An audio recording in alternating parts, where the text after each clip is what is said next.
in his face. I was in his shit, pause. And his back was against the rope the entire time. I was walking him down. Could have been a little bit more assertive. I was patient. I was seeing my shots, but I didn't want to be antsy. I mean, he got an overhand right. He may have landed a couple times, but I know he threw a lot, missed a lot, blocked a lot, and I feel great in my conditioning. I mean, I fucking felt amazing out there cardio-wise. My body felt good. Even when he landed, a hard shot, I know when you're in great shape and you're in condition for it, you're able to absorb more. Even hit me in the body a couple times, I'm like, nah, dog, it'll take more than that. So I felt like I had him. One time I almost knocked him through the rope. I really wasn't fucking with that rope. It was like we came in this morning to do a test run. It's like, if you're not 7'7", shit, you can be held up by it. So I hit him, and he kind of bent into the rope. So I was gonna try to knock him through that motherfucker. Do you feel the power? I guess their camp was saying. No, look at my face. Do it look like I felt somebody's power? No, you still look good. No, I got hit with a shot, but this is boxing. I'm supposed to not get hit. I don't have one cut on my face. I look just as pretty as I did going in, coming out. I never touched the canvas. He was the only one that was close to touching the canvas. And like I said before, I believe the rope actually held him up. I thought I won. To be honest, I was surprised it was a split decision. I thought it was close. I thought he had won some rounds. I thought earlier the rounds was close, and if I can go back, I'll kind of kick myself because I could have made it a little bit more convincing. But I was just trying to fill him out, and I was trying to take my time. And I knew he was going to throw a lot of jabs. And I was just going to see how he was going to react to feints and pressure. And no, I wasn't surprised when they said a split. I knew it was kind of close, but I thought it was going to be me. So I was kind of more, my demeanor and my emotions was because I wanted to knock him out. And I had a couple big shots I landed, a couple opportunities, and I think I had him.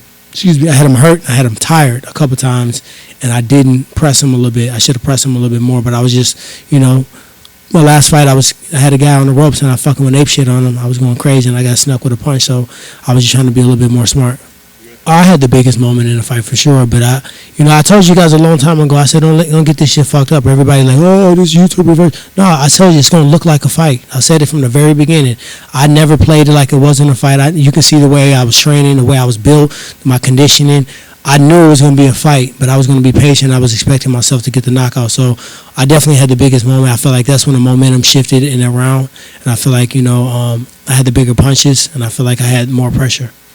We're doing a rematch. For sure, I'm doing a rematch, so I got to get that win. It was too close, and this was a movie. Ain't nobody gonna push the needle like me and him did. We fucking sold the shit out this pay-per-view. I think everybody was excited about it. There's some humorous moments in there. I couldn't even really watch a lot of it because I was trying to stay focused. But Jake, man, he good at what he do. If I would have allowed him to get into my mind, to get into my head, it could have been a similar circumstances as his previous opponent. So he was tough. He was fatigued in the fight, and he found a way to push through, and he came through strong. So I can't never knock him for that, but we got to run that back. I said, shit, fuck it, let's do it. I mean, you only live once, man. This is a movie, and this whole time I felt like this was a real ass movie, and I'm like, dude, the promo, the fucking all the PR behind it, all the stuff, the training, the antics, everything that went with it. I've never been a part of nothing like this again, and to even do another fight that's not on this magnitude was kind of feel weird, you know what I mean? So I want to fucking do it again. I think the next time it's going to be bigger. People see it's a real fight now. It's not like some YouTube kid fucking fighting some old-ass UFC fighter that's washed up. He fought a fucking man that came in there and meant business. I kept telling you, I said, this is going to look like a fight. I just thought I was going to be able to knock him out. And I could have if I would have pressured him a little bit more, I think that I would have brought that moment up. But I know he's athletic. I know he has a screw loose. His elevator and go all the way to the top floor. And in combat sports, them be the fucking toughest dude sometimes. I knew one or two shots wasn't going to hurt him to the point where he was just going to quit. I did hit him in the body a couple of times that he didn't like. I wish I would have kept putting money in the bank there. But at the end of the day, I knew he was tough. I knew he was training hard. Like, this is like, if he beat me, he can give his all. Like, imagine if you got a chance to go one-on-one with Michael Jordan. You don't give a fuck. You're going to go crazy. You know what I mean? I'm not saying I'm Michael Jordan because I know y'all going to spin that and take that one little line and make a whole headline out of it. But what I'm saying is that he was facing somebody who had championship belts in the toughest division in the world at the time. And he put everything into it. He ain't got no kids. He ain't got no day job. This all he had to do. So I expected him to come prepared and expect him to come ready. Next time, I'm going to be even more prepared. He's going to be even more prepared, and the fight's going to be even better. No, there is going to be a part two, and I do regret it was certain moments when I clipped him one time and when I saw him huffing and puffing and his hands were low. I'm not gonna say the shots because I think those shots are gonna come back the next time around, but I saw a couple shots that I know I could have landed, and I think I was just like, man, you just don't it's there, don't rush it, because body language says a lot. Anytime you open up and show a big shot, like when he landed his right hand, it's because he didn't show it. When he showed it, he missed it, and I blocked it or anything like that. So I was just trying to get my body language not to show that I saw the opening. They told me they thought I won. They said it was a close fight, but I think you won. You landed the power shots. Motherfucker, act like you won. Let these niggas know you won. Don't be sitting around. I was kind of sad because I wanted to knock him out because he was talking all that shit. And I was like, I know I could have knocked him out. And I knew if I rushed, look what happened to Nate Robinson when he rushed. Look what happened when Ben didn't have his hands up. And I didn't even see the other fights. But, he pried on people like rushing in and letting their emotions get to him. And I think I need to find a happy medium. So I was more bummed about that. But I still thought I won the fight, So they, of course, my coaches are world class. They all three of them in their own right, and they all three, say, hey, we're gonna go back and look at the film. We're gonna figure out what we need to do. We're gonna keep growing. You were in shape. We know what we could have did better. I felt like you won the fight, and they're not gonna tell me they thought I lost the fight. I'm always very hard on myself. I think a true champion is very hard on themselves. I got the W, and I'm happy, but I'm a perfectionist. I'm a knockout artist, and because I didn't get the knockout, I'm just like, damn. But it is what it is. He's one of the greatest welterweights of all time, 5-time UFC champion, and he came game. He knew that this was going to be a war, and he brought that to the table. So I'm very happy. Like I said, he's been fighting 7 times as long as I have. So for me to come in there and have a dominant victory, let's be honest, that wasn't a split decision. What is the judge looking at? I landed 71 punches. He landed 52. So, I learned a lot tonight. First time going past 4 minutes. First time in an 8-round fight. No one's doing 8-round fights at 4 fights in. Yeah, look, the guy really had nothing to say. He had a mediocre performance against my sparring partner. All credit to Anthony Taylor. He's a tough guy, but Tommy Fury is supposed to be this tough, big bad guy, legendary bloodline. I got into his face and I let him talk. I don't really have anything to say to him. At the end of the day, I hired him to be here. I gave him an opportunity to shine. I don't really have anything to say to him. I don't really have any bad blood. I just said, tell your girl, get out of my DMs. At the end of the day, will we see that fight? I would run that shit easy. That's an easier fight than Tyron, in my opinion, but who knows? Yeah, look, no, like you said, no one's doing, saying this as humbly as possible, no one's doing this big of fights, 4 fights in boxing history ever. No one watched Floyd's 4th fight. Canelo fought a guy who was 0-0 in his 10th fight. I'm taking on world champions, 5-time UFC champion in my 4th fight, selling out arenas in my hometown. If Tyron Woodley gets the tattoo, he better get it fast, because otherwise we're going to book a different opponent. I told him if he wants to get the tattoo, put it on his Instagram. Permanent tattoo. Permanent tattoo. Then maybe we'll talk about it. But to be honest, I won convincingly. We're going to go back to the drawing board. But I think I proved a lot tonight and proved a lot of people wrong. Yeah, look, this is boxing, I hadn't been hit up until that point in any of my fights with 10-ounce gloves. So that's the first time I take a shot with 10-ounce gloves. I repeat, that is the first time I took a real shot with 10-ounce gloves in 4 fights. I ate it. It was a good shot. This is boxing. If you're a mechanic, you're going to get dirty. But I proved I have a chin. Boom, get hit, come right back. Okay, cool. You got that round with that shot. No problem. I learned from it. I made adjustments, and he didn't land it again for the next 3 rounds. So it is what it is, I like that I got hit. I licked my gloves after that shit. Let's go.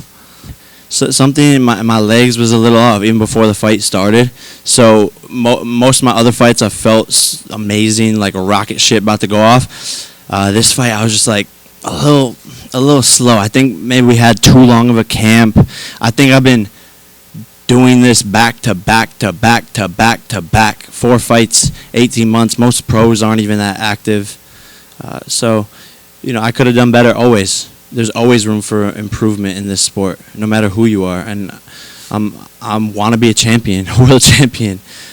So I got to go back, watch the footage, study, get better. Couldn't live up to that tonight, but he came game. This was a Tyron Woodley that I think was more prepared than any of his last UFC fights. The shots he was taking, I was hitting him, and he was going through that, and I hit hard. But I am happy that I got some experience under my belt, and I've always said that. When am I going to get a fighter to really test me? I passed the test. Yeah, we'll see. Part of me wants to put him behind me. I won convincingly. Like I said, the split decision with the judges, to be honest, doesn't make any sense. I landed 71 punches. He landed 52. It's not even close. We'll see. If he gets a tattoo fast, puts it on his Instagram, I might consider it. I would come in, make adjustments with my legs feeling better than they did tonight. And I do think I could do a lot better. I wasn't even landing some of my best punches. Some nights you're on, some nights you're off. This is a peak performance sport. You do everything in camp for one moment. Some days in camp I felt way better than tonight. But some nights when you come in for that peak moment, you're just not everything's there. And it is what it is. I'm not making any excuses. I still won. I still did good, but I know I can do better. Man, that's crazy. I'm getting teary-eyed. That's sick.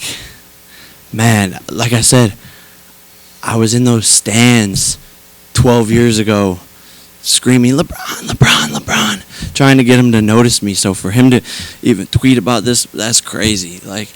I'm being really hard on myself, but, man, I've accomplished so much in the past 4 fights. No one's doing this, No one's ever done what he's doing in 4 fights. That's unequivocal. Try not to cry. But for him to even tweet that is crazy.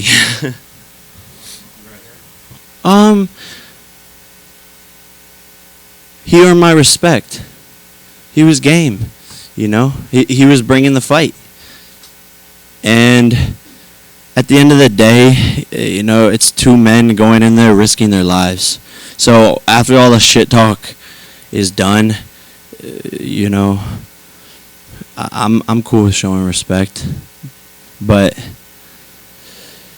this is a crazy business. Like I said, we're risking our lives in there, and so he earned my respect. I'm gonna touch his glove after. I even told him after. I said, good fight. And I said, look, bro, a lot of tension, a lot of build up, a lot of back and forth between our teams, but I respect you, and no hard feelings. I don't even know, man. I think I'm gonna start with the haircut and the dentist. My teeth are crooked. My nose is crooked from this sport. I've given everything to this sport. I haven't gone on vacation in 3 years.